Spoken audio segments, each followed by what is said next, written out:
গণতন্ত্রে নতুন ভাষা ডিজিটাল প্রজন্ম কিভাবে পুরনো রাজনৈতিক কাঠামোকে চ্যালেঞ্জ জানাচ্ছে ক্যাম্পাস থেকে সরাসরি নতুন নেতা কিছু লোক মনে করে তারা কেবলই ক্ষণিকের ফ্যাশন অন্যরা বলে তারা দেশের অনিবার্য ভবিষ্যৎ আপনি কোন দলবাসী 2025-এর রাজনীতিতে পুরাতন প্রতিষ্ঠান আর নতুন আন্দোলনের এই সংঘর্ষ কি বিশ্বজুড়ে রাজনৈতিক মানচিত্র বদলে দেবে এই ভিডিওতে আমরা দেখব 2025-এ কেন তরুণরা প্রথাগত রাজনীতিতে না গিয়ে ভিন্ন রাস্তায় ঢুকছে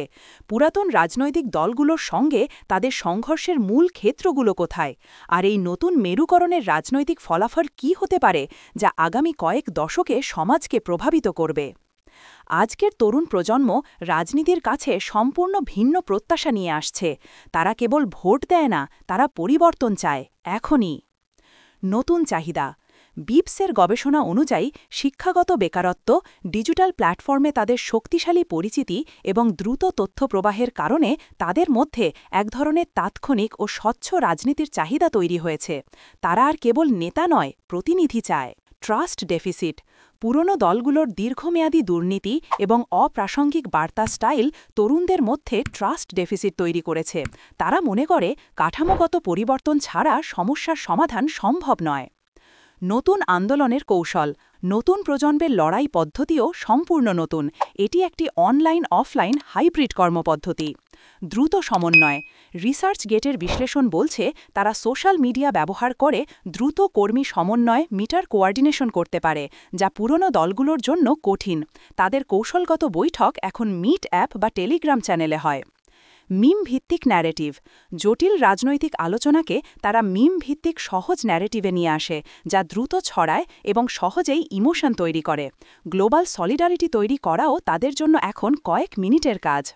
কেস স্টাডি 2024-25 সালের বিশ্বজুড়ে ইউথ অ্যাকশনগুলো দেখিয়েছে কিভাবে সামান্য একটি হ্যাশট্যাগ ট্রেন্ডিংয়ে এনে স্থানীয় সমর্থন এবং বৈশ্বিক নজরদারি আদায় করা যায় এটি প্রমাণ করে নতুন প্রজন্ম কেবল অনুসারী নয় তারা নেটওয়ার্ক নির্মাতা পুরাতন পার্টির প্রতিক্রিয়া ও উপদ্রব এই চ্যালেঞ্জের মুখে পুরাতন রাজনৈতিক প্রতিষ্ঠানগুলোর প্রতিক্রিয়া দ্বিমুখী কৌশলগত পরিবর্তন টেক গ্লোবাল ইনস্টিটিউট বলছে পুরাতন দলগুলো এখন তাদের ব্র্যান্ডিং আপগ্রেড করছে ইঞ্জিনিয়ার্ড মিডিয়া কন্টেন্ট তৈরি করছে এবং তরুণদের জন্য প্রলোভনমূলক লোকাল কর্মসূচি হাতে নিচ্ছে যা কেবল ভোটের সময় সীমাবদ্ধ রিস্ক ফ্যাক্টর উপদ্রব তবে বড় ঝুঁকি হল রাষ্ট্রীয় হস্তক্ষেপ ফ্রিডম হাউসের রিপোর্ট অনুযায়ী নতুন আন্দোলনগুলোর ওপর হ্যারাসমেন্ট গ্রেফতার বা ডিজিটাল সেন্সরশিপ প্রয়োগ করা হচ্ছে এই উপদ্রব হয় আন্দোলনকে বিকৃত করে দেবে অথবা তরুণদের রাজনীতি থেকে সম্পূর্ণ প্রত্যাহার কিংবা র্যাডিকামাইজেশনের দিকে ঠেলে দিতে পারে ভবিষ্যৎ দৃশ্য সম্ভাব্য তিনটি পথ 2025-এর পর এই সংঘাতের পরিণতি কী হতে পারে বিপস তিনটি সম্ভাব্য পথ নির্দেশ করে পথ এ ইন্টিগ্রেশন তরুণ নেতারা পুরাতন রাজনৈতিক গঠনে ঢুকে যায় যদি পুরাতন দলগুলো তাদের দাবি ও আকাঙ্ক্ষা গ্রহণ করে তাহলে তারা কাঠামোর মধ্যেই কাজ করবে ফলাফল হবে ধীরে ধীরে সংস্কার পথ বি ডিপারেশন তরুণরা তাদের নিজস্ব নতুন রাজনৈতিক প্যাটার্ন বা দল তৈরি করে এটি একটি ব্যাপক রাজনৈতিক অস্থিরতা তৈরি করতে পারে কিন্তু এটি দ্রুত এবং মৌলিক পরিবর্তন আনতে সক্ষম পথ সি ভাসমান আন্দোলন আন্দোলন কোনো নির্দিষ্ট রাজনৈতিক দলে না গিয়ে নির্দিষ্ট ইস্যুতে ফ্লেক্সিবল জোট গঠন করে সামাজিক কাঠামো বৈশ্বিক চাপ এবং অর্থনৈতিক পরিস্থিতির ওপর ভিত্তি করে এই ভাসমান আন্দোলনগুলো দ্রুত নিজেদের এজেন্ডা বদলাতে পারে